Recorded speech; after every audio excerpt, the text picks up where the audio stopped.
हमारे छत्तीसगढ़ के इस खास बुलेटिन में आपका बहुत स्वागत है। मैं हूं आपके साथ अंशिका पाठक। शुरुआत करेंगे बुलेटिन की इस वक्त की सबसे बड़ी खबर के साथ। रायबरेली पहुंचे हैं राहुल गांधी, साथ सोनिया गांधी भी मौजूद है।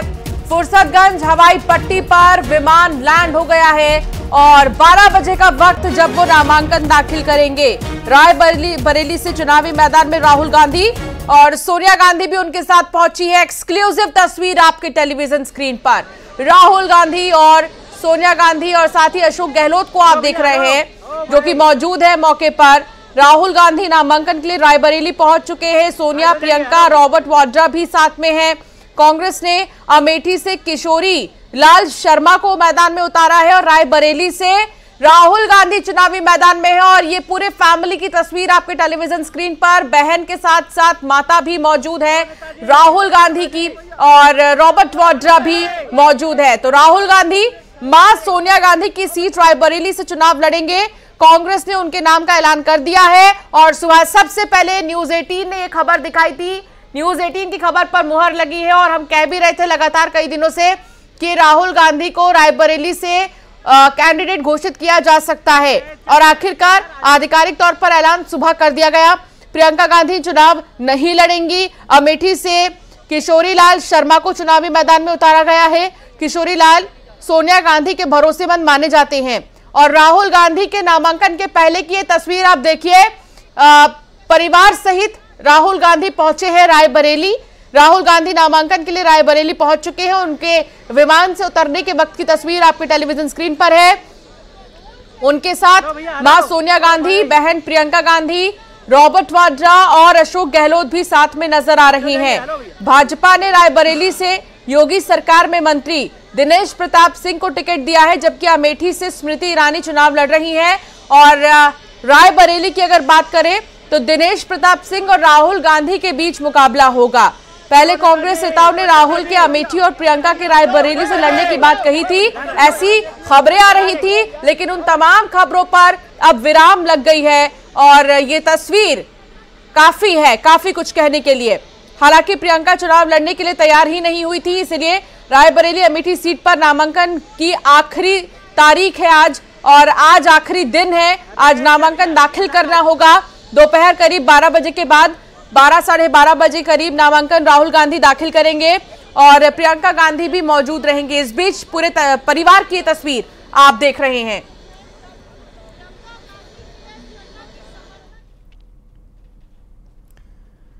एक और बड़ी खबर भोपाल से आ रही है। झेलम एक्सप्रेस में बम की खबर झूठी निकली है।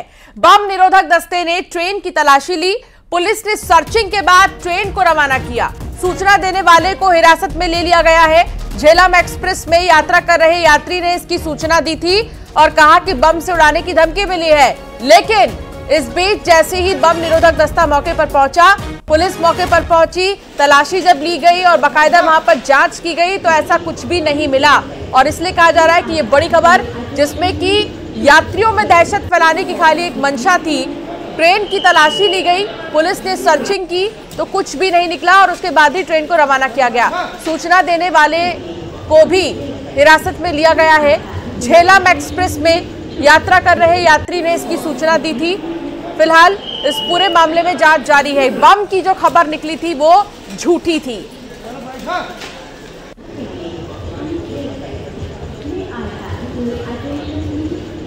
शैलेंद्र भदौरिया संवाददाता साथ जुड़ गए हैं। शैलेंद्र, क्या जानकारी है आपके पास? क्या खबर झूठी निकली और पूछताछ चल रही है?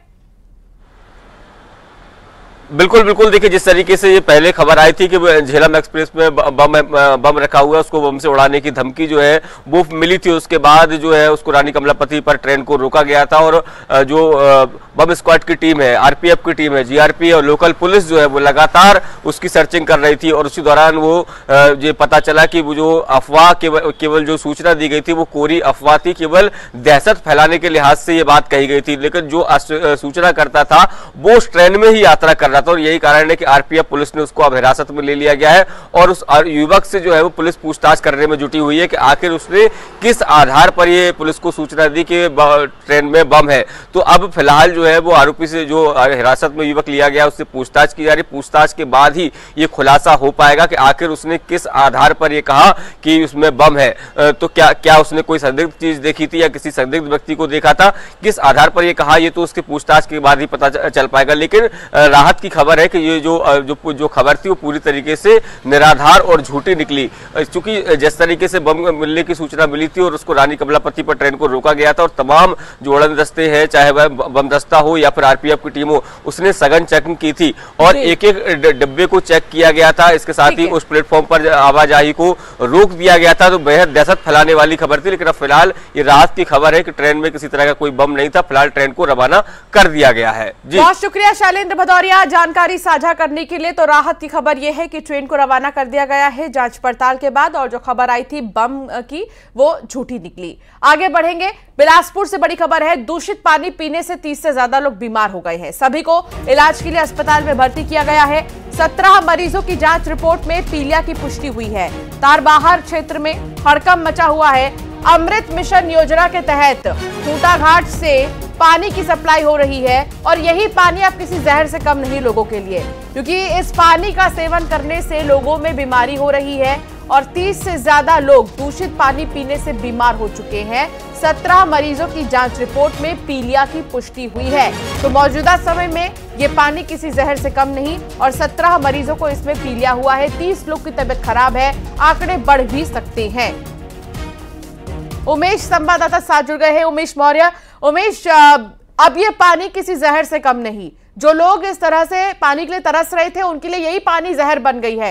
क्या जानकारी मिल रही है, क्या कोई प्रोटोकॉल, कोई गाइडलाइन जारी की गई है फिलहाल हेल्थ के लिए? देखिए अमृत मिशन योजना बिलासपुर की महत्वपूर्ण योजनाओं में से एक थी। यहाँ पर शुद्ध पेयजल सप्लाई करने की ये योजना थी और ये योजना में लगभग 300 करोड़ से अधिक रुपए खर्च भी हुए। अब चूंकि ये योजना धरातल पर उतर गई है, लेकिन इसका एक दूसरा जो तस्वीर है वो निकल कर सामने आ रहा है इस पानी को पीने के बाद।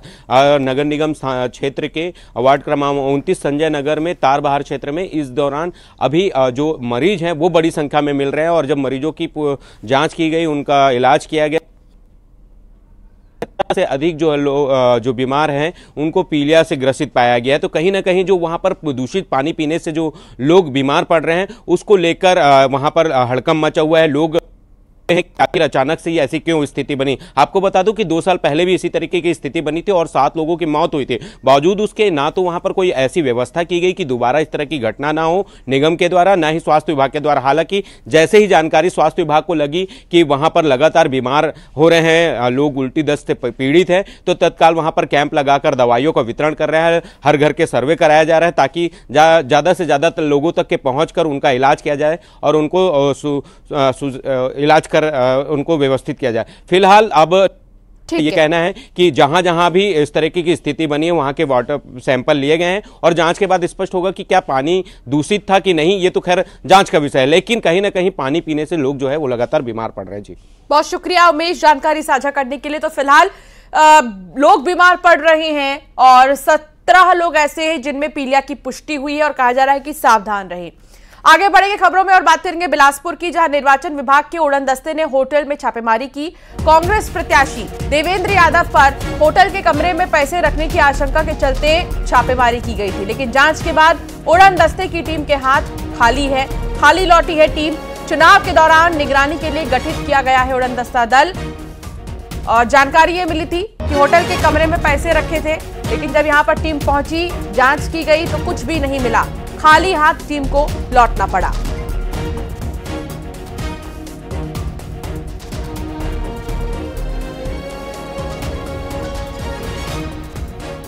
उमेश मौर्य संवाददाता लगातार जुड़े हैं। उमेश, होटल में निर्वाचन टीम जो है वो मौके पर गई, लेकिन कुछ भी हासिल नहीं हुआ। इसको लेकर क्या जानकारी आपके पास? देखिए, भिलाई के विधायक जो हैं देवेंद्र यादव, उनको बिलासपुर का प्रत्याशी बनाया गया और वो यहाँ पर होटल में रहकर वो अपना चुनाव प्रचार कर रहे हैं। ऐसी सूचना निर्वाचन दल को मिली कि कहीं ना कहीं यहाँ पर बाहरी लोग जो है वो यहाँ पर होटल पर आकर रुके हैं। इसके अलावा चुनाव में बंटने वाले जो पैसे हैं, जो अन्य सामग्री होती है, वो कहीं ना कहीं इस होटल पर रखा हुआ है, जिसकी सूचना पर जो निर्वाचन दल के जो उड़नदस्ता दल है वो वहाँ पर मौके पर पहुंचा। देर रात की घटना है। वहां पर जैसे ही पहुंचा तो होटल में हड़कंप मच गया। जो दल है, दल के साथ लगभग 15 से अधिक जो जवान थे, इसके अलावा जो अधिकारी थे, पुलिसकर्मी थे, वो वहां पर पहुंचे और होटल की जांच करने लगे। जिसके बाद जांच के दौरान वहां पर अलग अलग कमरों की और जहां पर देवेंद्र यादव रुके हैं, जो प्रत्याशी हैं कांग्रेस के, उनके कमरे की जांच की गई। हालांकि जांच के बाद जो टीम है वो बैरंग लौटी, वहां से कुछ उन्हें बरामद नहीं हुआ है। लेकिन शिकायत लगातार मिलती है और लोकसभा चुनाव के मद्देनजर जो निर्वाचन है वो इस तरीके की नजरें बनाए रखता है कि कोई ऐसी शिकायत मिलती है तो वहां पर तत्काल वो कार्रवाई करने पहुंचते हैं। इसी कड़ी में कल वहां पर होटल में पहुंचे थे और रेड की कार्रवाई की थी। हालांकि वहां से कुछ बरामद नहीं हुआ है। जी, बहुत शुक्रिया उमेश जानकारी साझा करने के लिए। तो फिलहाल ऐसे ही खाली हाथ विभाग को लौटना पड़ा। छापेमारी में कुछ भी हासिल नहीं हुआ। बलरामपुर से खबर आ रही है, मां और बेटे पर नवविवाहिता बहू की हत्या का आरोप है। गला घोंटकर हत्या की गई है। बहू के चरित्र पर शक था। 30 अप्रैल को घर के पीछे ही लाश मिली थी। झाड़ी में फांसी के फंदे पर लटकती हुई लाश मिली थी। पोस्टमार्टम रिपोर्ट के बाद खुलासा हुआ कि हत्या की गई। पहले जहर देने की कोशिश की गई और फिर रस्सी से गला घोंटकर हत्या की गई। पुलिस ने आरोपी मां और बेटे को गिरफ्तार कर लिया है।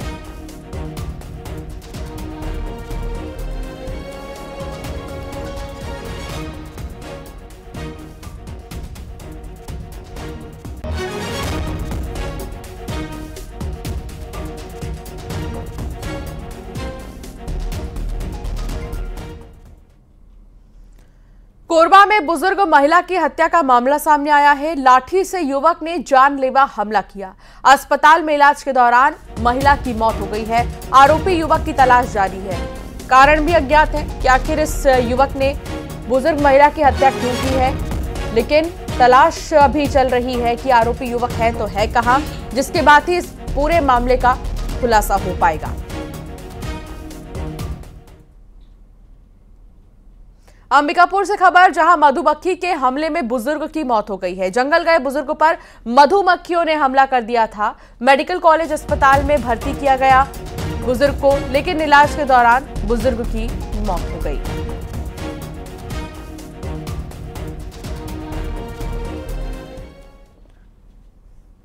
महासमुंद में हार्डवेयर की दुकान में भीषण आग लग गई। लगभग 25 लाख का सामान जलकर खाक हो गया है। नगर पालिका से महज 1.5 किलोमीटर दूरी पर ही आग लगी।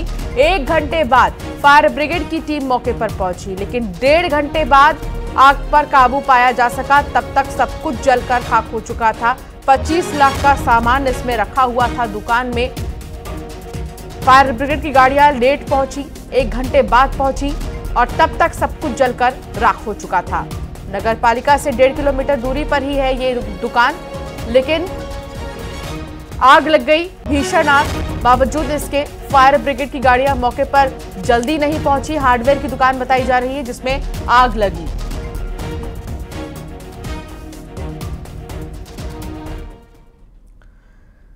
और अब खबर दुर्ग से है, जहां चुनाव के दौरान ईडी ने बड़ी मात्रा में कैश और सोना चांदी जब्त किया है। ईडी ने 3 करोड़ 76 लाख से भी ज्यादा का कैश बरामद किया। करीब 3 करोड़ 83 लाख से भी ज्यादा की शराब और सोना चांदी जब्त की गई है। चुनाव के दौरान जिले में 124 टीमें बनाई गई थी। 16 मार्च से लेकर अब तक की कार्रवाई का आंकड़ा सामने आया है और इसमें ये पता चला है कि ईडी की तरफ से 3 करोड़ से भी ज्यादा कैश अब तक जब्त किया गया। इतना ही नहीं, शराब भी भारी संख्या में जब्त की गई। सोना चांदी के साथ साथ कैश जब्त किया गया है। 16 मार्च से अब तक के जो आंकड़े जारी किए गए हैं उसमें यही सामने आया है कि ईडी ने बड़ी कार्रवाई की है और अब तक 124 टीमें जो बनाई गई थी उनकी तरफ से बड़ी कार्रवाई की गई है।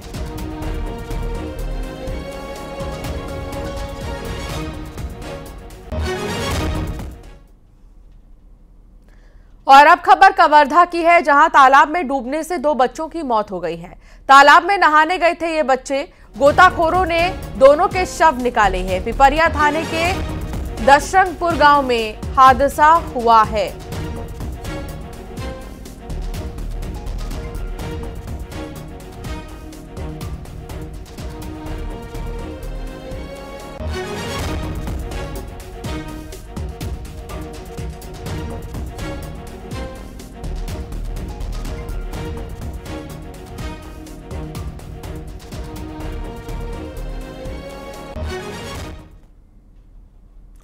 अबू झमाड़ को नक्सल मुक्त करने के लिए अब जवान अबू झमाड़ एरिया में ही रहेंगे। बस्तर आईजी सुंदरराज पी ने बताया है कि हाल ही में अब तक मारे गए 91 नक्सलियों में तेलंगाना और महाराष्ट्र के बड़े लीडर्स भी शामिल हैं।